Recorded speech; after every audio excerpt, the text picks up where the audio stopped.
Onions are considered a universal vegetable, as they are utilized globally in almost every cuisine, and California is a leading producer of onions in the U.S. In this video, we will observe how onions are grown from seed, learn about their fertilization, irrigation, and pest management, and discover the many steps required when harvesting the bulbs. Hello, I'm Lori Filetta, and I am the Onion Production Manager here at Rio Farm Skills Onions in King City, California. And I've been with the company now for 7 years, almost 8. And currently, we're out here, like I said, in King City, talking about the planting going on. But before we get into that, I'd like to give you a little bit of a history about Gill's Onions. It started back in 1983. Steve Gill and David Gill were introduced by a salsa company having onions as their ingredient. So they started out in their backyard in Oxnard, California with 33 acres, and they currently have expanded to 2,000 acres that we have. And our 3 growing areas are Brawley, California, Bakersfield, California, and King City, California. And so all 3 of those growing areas produce 2,000 acres of onions for us each year. Right now, we are planting in King City, and our planting months are February and March, and a little bit in April. And these onions will be harvested in September and October. And we will also be starting our Brawley harvesting. We planted those varieties in October. We have 15 days there that we plant, and we're currently going to start harvesting those in, like I said, 2 weeks. Okay, all our onions are grown on 80-inch beds, 10 lines per bed, and our seeds are spaced, the yellows that we grow are spaced 4.5 inches apart, and the reds are currently being planted 3 3/4 inches apart. And the seed depends on the soil type, but we plant at a 1/2 inch depth to 5/8 of an inch, no more than that. You want it close to the surface as possible, but like I said, it all depends on the soil type. And starting with our seed, we grow different varieties, short day, intermediate day, and long days. This area, we just plant long days. And with our coating process, we have a local company that coats our seed, and it's a Farmore treatment, which has 3 fungicides and 2 insecticides. And we have a special coating that goes on there, and it enables us to get the protection from any fungus or any insects that could occur. And currently our main problem we have is damping off and any bulb mites. So with that coating process, it enables us to steer away from it.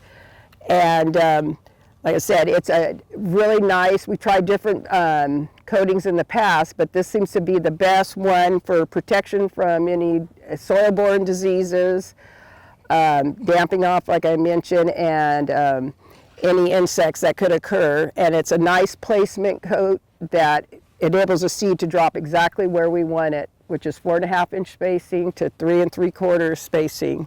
So like I said, currently we are planting here. This is a 20-acre block, and a day's worth, this planter guy could do 40 acres, so he could do 2 blocks today, which he will be after this block. He'll jump to another block and finish it off. As far as tractor speed, it all depends on the soil conditions. He's currently probably going 3 miles per hour, no more than that. Very slow process, but like I said, it all depends on the soil conditions and the type of soil we have. The heaviest soil type that we have would be a mucky clay soil, and that is where we really have to slow down. But we have various conditions down in the desert, and actually in Kern County and Bakersfield, we have very sandy soil. So we really have to watch the placement of the seed and our tractor speed there, because the seed will drop. But when we get over here, we do have some of these heavier clay loam soils that we have to reduce the speed as well. Hi, my name is Carlos Perez Jr. I'm a ranch manager for Rio Farms. We ranch out here 2696 acres, 2,000. Our bread prep for all this onion that we're doing out here for Gill's Onion started off with a couple of some disking out here, product that we had here before. After we determine where our lots are going to be for our onions, there is a 5-year rotation. So onions have not been placed in this lot for 5 years. After we finish disking, we'll let the ground sit for at least a couple weeks, making sure weather is allowing us to get back into it and work it. We'll go ahead and list it. We'll break it down a little bit finer, and we'll start doing all of our bed prep after that. The bed prep is mostly done by working it with a Lilliston, a bed shaper. Sometimes we'll even go in there and we'll mulch. But luckily we had a little bit of rain this year, and we went ahead and it just ended up doing a little bit of bed shaping on top, and we broke it down to where it was fine enough for them to put in a planter. The smaller the ground, the finer the ground, the easier the 42 lines will end up placing in the centers of the beds. If not, a lot of the dirt clods get caught in between the lines where they're planting, and it disrupts them from them ended up being in the center of their lines. Yeah, a lot of work. As you can tell right now, you can see on the film that we're breaking bottoms. Once we start watering this ground, you'll see that the water will seep through the beds where the tractors have been going through. So it allows the water to go all the way down so it doesn't sit on top of the furrows. So yeah, there's 10 lines.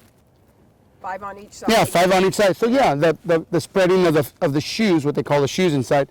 So if the rocks or the clods are too big, it'll get caught in between, and it won't let it plant. It'll be an uneven plant. You'll see it when it starts coming out. They'll be zigzagged. So by us having the prep done a little bit better, a little bit finer, and there is sometimes that we do a mulch, but not very often. As long as our bed prep is correct, as long as our implements are done correctly, on time, breaking it down slowly, then we will get a fine bed just like this, as you can tell. And so when you mean say mulch, you mean a power mulcher? Yeah, we have a big 80-inch, it's a 380-inch mulcher, and it has 172 teeth inside, and it goes down about 2 inches, and it'll start hitting the top of the bed. It doesn't allow it to do it too deep, so we can break it up so we have somewhere to plant. We don't want to put too much work because it'll make it concrete underneath, and then the roots won't dive straight down to look for their water. So the softer we can have it down at the bottom, a little bit finer up on top so we can plant. Makes it a lot easier for, we have a better stand in a lot of our product. It just not for onions, but for everything else. We usually try not to plow. Plow is used after a brassica has been done. Cauliflower, broccoli, anything with the thick roots. Sometimes lettuce, some lettuces have real thick roots. Those are the times that we will plow. As long as our rotation is correct, that the root will have time enough to break down in the ground. So the plow comes in after, if this would have been a broccoli field or a cauliflower field, yes, we would go ahead and do our plowing, and we would throw the dirt from the bottom up to the top, and then we would work the ground. So that roots will end up going at the bottom, because from there, this would end up going into a lettuce or a spinach or a spring mix, and you don't want to find any of the roots inside those machine harvests. If it was a hand harvest, it'd be different, but if it's going into to machine harvest, the plow would help us hide a lot more of that root and have more time for it to decay underneath the ground. And we're also bringing the new minerals up on top, and leaving everything that was on top down to the bottom. And that's where the plow would come in. Actually, if you watch him, you can see that he is constantly turning back to make sure that the planter, see how the wheels are, that they are touching the ground, because if those wheels are not touching the ground, no seed is dropping. So you see him constantly checking behind him to see if those things are touching the ground. The pre-emergent for the water. It all depends what they're putting on. Depends on what's on the crop. Yeah, they'll come back and they'll put a herbicide. Like tonight, they'll do it all tonight. They'll come out. That gentleman that just went by right there, that's one of the guys who comes out here. He knows what's being planted by me communicating, which I was trying to tell him right now. There's certain areas where he's not going to be able to mulch the chemical into the ground, so they might have to spray it up on top. So there's re-entries of 24, 48 hours, up to 12 hours also if there's in there. And it's just a herbicide that they put over the top so they can seal it. And then we are allowed, after the hours that they're telling us to go in, then we're allowed to spray our water, do our irrigation to seal it. And that'll go down into a couple of inches into the ground, and it'll seal whatever's coming up, new growth that's coming up, but it will not affect the seed. The guys come in on a tractor with booms, and each boom on one side will take up 5 beds, and there's a boom in the center that takes up 2 beds, and then the other one will take up the other 5. So they come in with these giant booms after the mixture, and that's all done by our PCA, Joe. And he'll come in there, he gives them the rate and the acres. I give them the acres, and they'll come in and they'll spray, and then they'll sit for 48 hours. This was 48. We just had one over there for 48 hours. So nobody really can go in there without their proper PI, you know. And then you'll irrigate. And then we'll irrigate. So you let the herbicide Sit for 24, 48 hours. Turn on the sprinkler. Yes, yeah. And then you're going to sprinkle for how long? The first water shot is usually 6 hours, and we try to do it early in the morning where there's no wind. And then we'll wait for a day, and then we'll hit it again for 8 hours. And then we'll let it sit, and then we'll check it to see how far the moisture is down, and then we'll come back and do another 6 hours. And then by that time, we're either putting on some of our fertilizer that we have to put in there. And once again, it all depends on our testing. We'll go ahead and throw on a fertilizer on there, and then we'll let it sit. And we'll check it again to see where the moisture is at. And we just keep checking it until we know where the moisture will maintain. And then we'll add another 6 hours. So it ranges between 6 and 8 hours, our watering for our onions. And that you'll do that the whole season? The whole season, yeah, the whole season.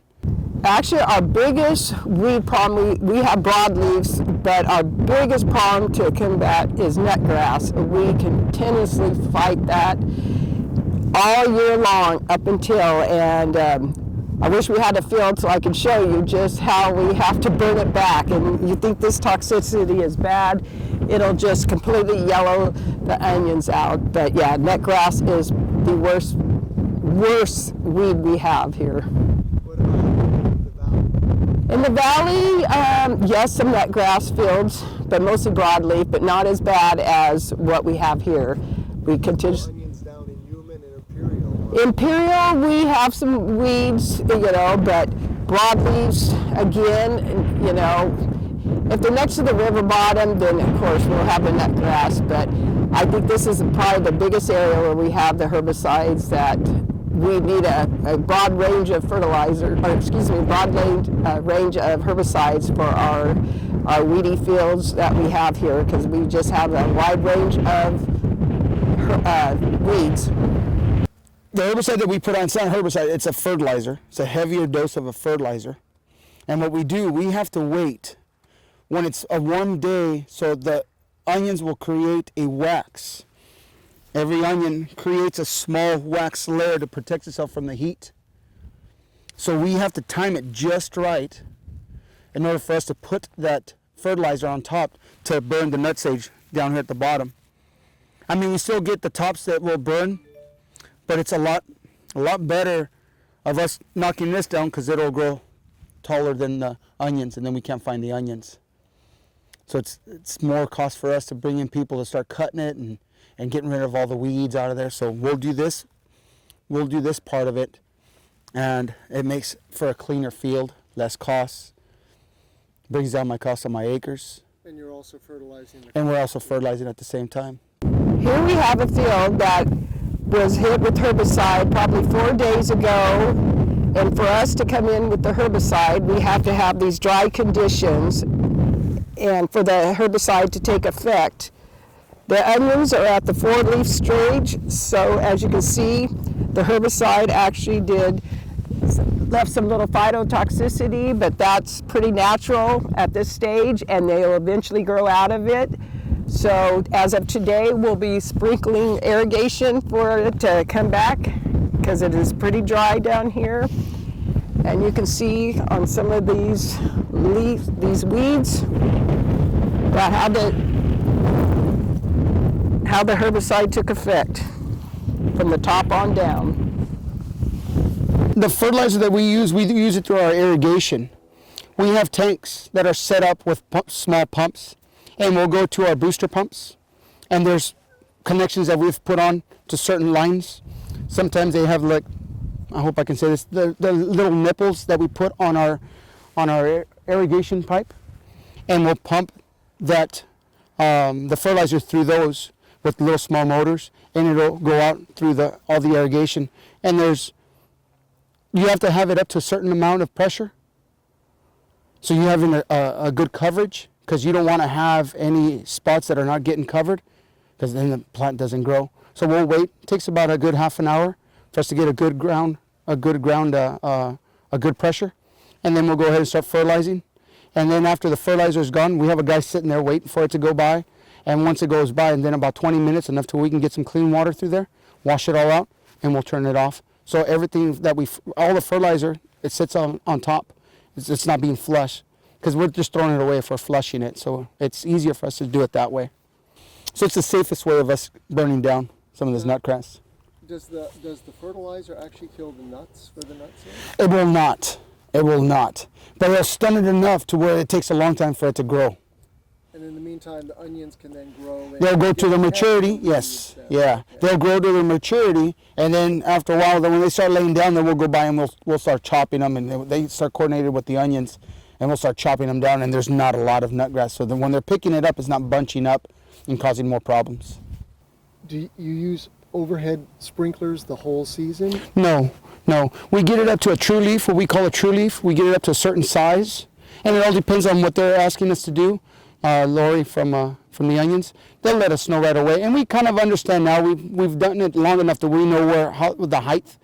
We want to make sure that we have enough height that we can hide the drip tape. And I'm not trying to hide it. It's just enough to where it's sealing that tape inside. Because if it's too small, then with the torrential winds that we have out here sometimes, that tape will end up in 3-4 blocks away. So for us, in order to do it correctly, we have to give it a size.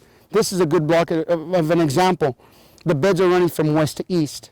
So for us to put a tape when it's very small, that tape would be down 3-4 beds away or another block. So we have to let it get a little bit bigger so it can trap the wind and the tape can sit down.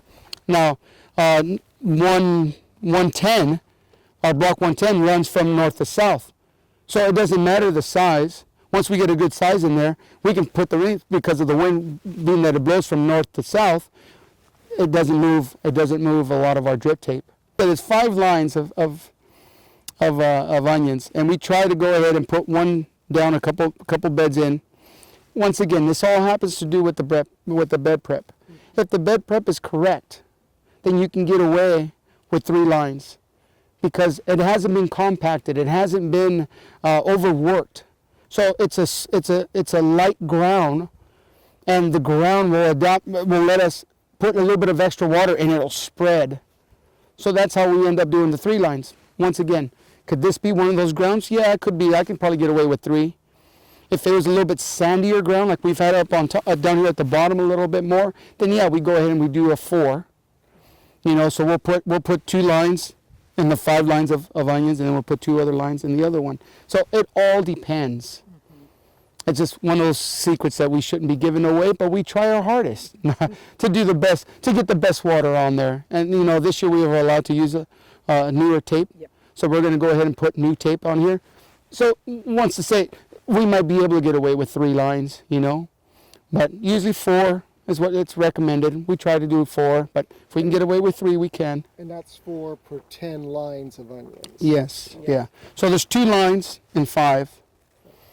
And then you have a center of 3 inches. You have a center of 3 inches that has nothing there. And then you have the other 5, and we put 2 lines on that one. Yeah. So we do one, we put we'll count 2 lines of onions, and we'll put a drip tape. And then down the center, we'll put another drip tape. And then on the other one, 2 lines in, 2 lines from the end, bring it in, and it'll spread across. Just perfectly, it'll spread across. Once again, depending on your bed prep. Up in the front, there's like a V, a little shovel in the front. It's a small little V, and it just does a small groove. It does a small groove in the ground, does one of these, and it'll start laying the tape right inside. Just enough for it's not moving a lot of dirt, but just enough to where it's laying it down. So nothing, it's just brushing everything out of off the sides. Each year they're coming out with different types of drip tape, but I think for the most part we go with this tape. Is good for 3 years. We have used some other fields we could be using tape that's every year we have to recycle it out. So it just depends what's in stock and what's in hand. For onions, generally we have it for 3 years. We don't have a problem with insects whatsoever. If anything, the shovel. Somebody accidentally, or a hoe coming in here if we have to get a hand crew through to get the weeds, they will hit the tape. But other than that, then we don't have any rodent problems with the tape at all. And one thing I wanted to mention before, we tried it with 3 drip lines. This was probably 5-6 years ago that they converted to 4 lines, so we get even coverage across the bed. Before with the 3 ones, we had to keep irrigating to get that good coverage. So with the 4 drip lines, we're able to, in a short amount of time, get that good full coverage across from one end of the bed to the other, or shoulder to shoulder. Once the plants have grown sufficiently and the bulbs have sized, Rio Farms begins the harvest sequence. The plants are first topped using a mower to remove excess foliage. Since these particular onions will be further processed, the bulb skins are not dry, and the majority of tops have not fallen over. In preparation for mechanical harvesting, the bulbs are undercut, lifted, and 2 rows are combined into one using an implement called a windrower. The spinning rods at the front of the windrower break the roots and lift the bulbs from the ground. After undercutting, the bulbs from the 2 rows ride up a chain conveyor to be combined into a single row. This windrower is combining 2 sets of 2 rows into 2 adjacent rows. Windrowing occurs for onions destined for processing as well as retail markets. In many cases, mechanical harvesters are used to pick up the onion bulbs. This harvester harvests 2 lines of onions at a time and removes dirt and other debris before conveying the bulbs to an adjacent gondola. The harvester contains color sensors which are set to the color of the onion bulbs. Laborers on the machine remove damaged bulbs and dirt clods not removed by the color sorter. Anything not the color of the bulbs and damaged bulbs are returned to the ground. Topping precedes undercutting, which precedes windrowing, which precedes harvest. Onions often require curing, which is drying to set the skins and the cut tops of the bulbs. Curing can occur by simply allowing the windrowed onions to dry in the field, or the bulbs can be harvested, placed in bins, and covered to then cure. The many openings on the side of the bins allow airflow around the bulbs, and the burlap covering the bulbs prevents sunburn, which can render the bulbs unmarketable. Once cured, the bins will be placed on trucks to be brought to the packing house for sorting, sizing, and packing. Whether it's choosing seed, working the soil, laying drip tape, or harvesting the bulbs, every step of onion production is a carefully planned and executed process requiring diligence, attention to detail, and experience. California growers have these skills in abundance, and their efforts have allowed California to become a leading producer of high-quality onions for both the processing and retail markets.